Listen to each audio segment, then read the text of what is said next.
میری گاڑی آ کے آپ کی دکان کے پاس آ کے رک گئی اور خراب ہو گئی۔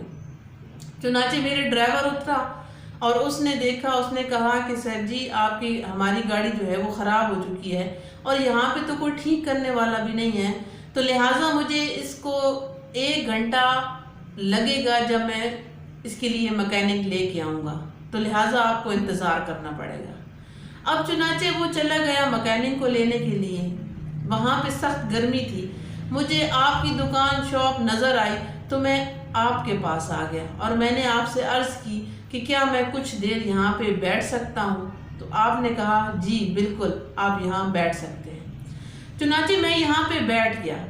کافی ٹائم گزرا، آپ کے دکان پہ مریض آتے رہے، آپ ان کو دوائی دیتے رہے۔ پھر میں نے سوچا کہ ابھی بہت ٹائم ہو گیا ہے تو کیوں نہ میں آپ سے کچھ دوائی لے لوں، اسی بہانے کہ میں یہاں پہ بیٹھا ہوں تو آپ کو برا نہ لگے، میں آپ پہ بوجھ نہ بنوں۔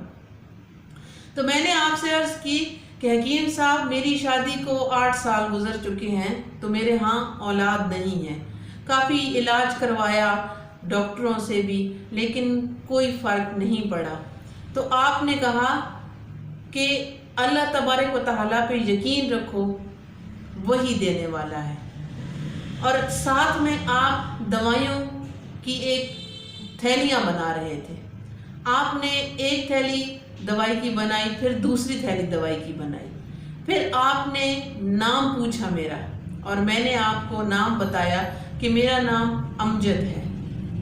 اب ایک تھیلی پہ آپ نے لکھا تھا امجد اور دوسری تھیلی پہ آپ نے لکھا مسز امجد۔ وہ دونوں تھیلیاں آپ نے مجھے پکڑا دی اور آپ نے کہا کہ یہ استعمال کرنا تو اللہ تبارک و تعالیٰ پہ یقین رکھنا، اللہ تبارک و تعالیٰ آپ کو اولاد نرینہ سے ضرور جو ہے وہ عطا کر دے گا۔ اب میں نے جب پیسے آپ کو دینے چاہے اور پوچھا کہ ان کے پیسے کتنے ہیں تو آپ نے کہا نہیں رہنے دو۔ پھر میں وہ گھر لے گیا۔ جب میں گھر گیا اپنی بیوی سے میں نے یہ بات کی تو میری بیوی نے وہ دوائی کھانی شروع کر دی۔ مجھے آپ کی جو باتیں تھیں وہ لگی کہ آپ ایویں کوئی شخص ہیں، ایویں مجھے دوائی دے دی ہے، لیکن کیا ہوا کہ اللہ تبارک و تعالیٰ نے مجھے اولاد جیسی نعمت سے نواز دیا۔ ابھی الحمدللہ میرے 3 بچے ہیں۔ پھر اس نے کہا کہ میری بہن ہے اور وہ میری بہن جو تھی وہ بیوہ تھی، ان کی ایک بیٹی تھی، تو آپ کے دکان پہ ایک بچی تھی چھوٹی سی، تو جب میں یہاں پہ بیٹھا تھا تو وہ بچی کو میں نے دیکھا تو مجھے اپنی بھانجی یاد آ رہی تھی۔ میں نے اس کے سر پہ پیار سے شفقت سے ہاتھ بھی رکھا کیونکہ میری بھانجی سے میں بہت پیار کرتا تھا۔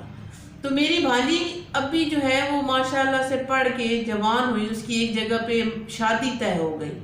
شادی کی شاپنگ جب ہم لوگ کر رہے تھے اس کا سارا جو جہیز تھا وہ میں نے خود خریدا، میری بیگم نے خریدا، اور شادی کی جب شاپنگ کر رہے تھے تو وہ بچی بیمار تھی، اس کو بخار تھا لیکن اس نے نہیں بتایا۔ اس نے شادی کی شاپنگ میں سارے مصروف تھے، وہ بھی خوش تھی، مگن تھی، تو وہ بازار میں ایک دن شاپنگ کر رہے تھے تو وہاں وہ بے ہوش ہو کے گر گئی۔ جب ہم نے اسے ہاسپٹل لے کے گئے تو وہاں پتہ چلا کہ اسے گردن توڑ بخار ہے اور وہ بے ہوشی میں چلی گئی، اور اسے اتنا تیز وہ گردن توڑ بخار تھا کہ اسی بے ہوشی میں وہ دنیا فانی سے چلی گئی۔ اس بات کا ہمیں بہت دکھ اور بہت رنج ہوا۔ پھر اس کا جو جہیز پڑا تھا ہم نے سوچا کہ وہ کسی کو دے دے۔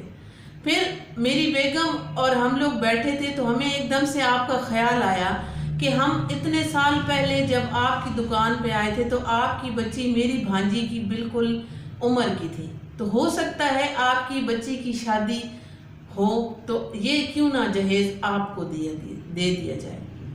اب چونکہ میں نے اتنے عرصے تک آپ سے کوئی رابطہ کوئی کانٹیکٹ نہیں کیا، لیکن اب میں وہ جہیز آپ کو دینا چاہتا ہوں آپ کی بیٹی کے لیے۔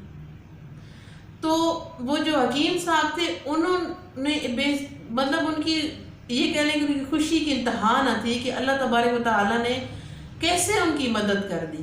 انہوں نے اسی ٹائم وہ پرچی اپنی جیب سے نکالی اور ان صاحب کو دکھائی۔ کہ آج صبح ہی میں گھر سے آیا اور میری بیگم نے مجھے لسٹ بنا کے دی کہ یہ چیزیں لے کے آنی ہیں. نیچے آپ پڑھ لیں، نیچے لکھا ہے کہ بیٹی کے لیے جہیز بھی لے کے آنا ہے. تو میں نے اس کے ساتھ لکھ دیا کہ یہ اللہ کا کام ہے، یہ اللہ کرے گا.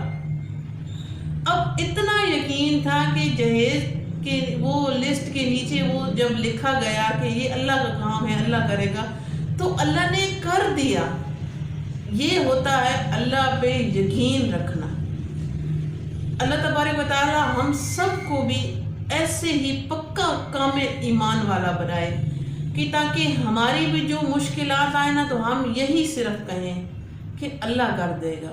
میری زندگی میں بھی بہت ساری مشکلات ایسی آئی ہیں. ابھی جب یہ باتیں جب یاد کرتی ہوں، سنتی ہوں یا آپ کو بتا رہی ہوتی ہوں، اس سے پہلے یہ ساری باتیں میں اپنے اوپر آزما چکی ہوتی ہوں، اور انہی باتوں کو لے کے اللہ سے دعا بھی کرتی ہوں کہ جو انسان پہ حالات، مشکلات یا جو ٹائم آ رہا ہوتا ہے، گزر رہا ہوتا ہے، بس اللہ حل کر دے گا اس کو انشاءاللہ تعالی، اور ہماری زندگیاں آسانیوں میں آ جائیں گی. امید کرتی ہوں آج کی یہ میری بات، یہ سٹوری آپ کو پسند آئی ہوگی.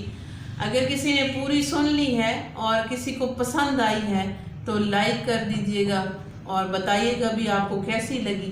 مجھے بہت ساری دعاؤں کی ضرورت ہے، مجھے دعاؤں میں یاد رکھیے گا.